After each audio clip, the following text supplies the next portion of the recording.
Ya, aku pernah denger sih, sampai-sampai orang Eropa itu bilang, penonton Eropa bilang kayak, lihatlah mereka berbeda dengan kita, kulitnya hitam, pakaiannya asing, betapa aneh dan menariknya.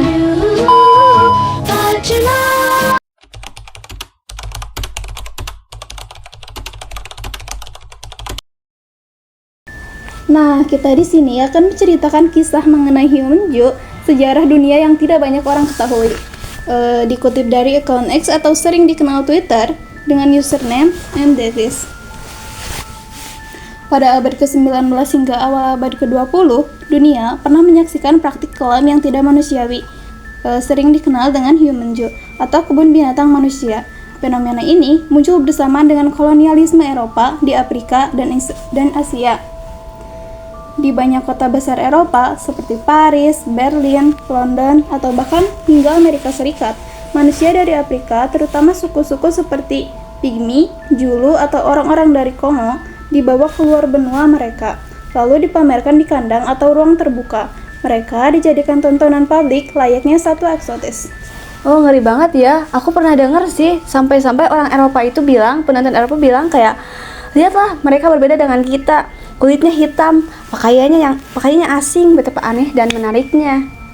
Nah, komentar semacam itu mencerminkan pandangan rasis dan merendahkan yang saat itu dianggap wajar. Hyunju sering diselubungi dalih pendidikan atau ilmu pengetahuan, tetapi pada kenyataannya ia adalah hiburan yang menindas. Oh, aku pernah baca di beberapa artikel tentang aku bukan binatang, aku punya keluarga, rumah, dan kebudayaan. Tapi di sini aku hanya dianggap tontonan.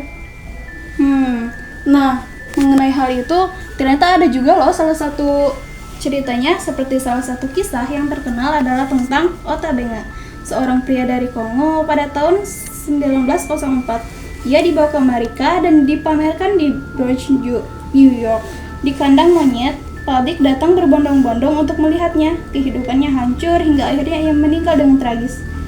Hyunju tidak hanya menunjukkan bagaimana Eropa memandang Afrika sebagai liar, tetapi juga memperlihatkan bagaimana kolonialisme merampas martabat manusia. Baru setelah Perang Dunia II, praktik ini dimulai dengan dikencam keras dan Hyunju ditutup, namun luka sejarahnya tetap membekas. Oh iya, aku juga pernah baca di beberapa artikel. Kami tidak lagi menjadi tontonan. Sejarah ini harus diingat supaya dunia tahu betapa rasisme pernah memperlakukan umat manusia. Nah, itulah. Makanya sejarah Hyunju adalah pengingat pahit tentang diskriminasi yang dilembagakan. Dari Afrika hingga panggung-panggung dunia, manusia pernah dijadikan pemeran. Kini tugas kita adalah memastikan peristiwa semacam itu tidak pernah terulang kembali. Nah, itulah sejarah kelam mengenai Hyunju yang terjadi di Afrika dan Asia. Di sini kami hanya menyampaikan apa yang sudah kami telusuri di berbagai artikel.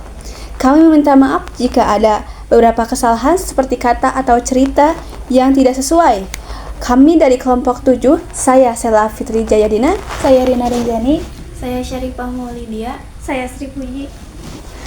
Thank you for watching guys. Bye bye. Terima kasih sudah menyaksikan. Dadah.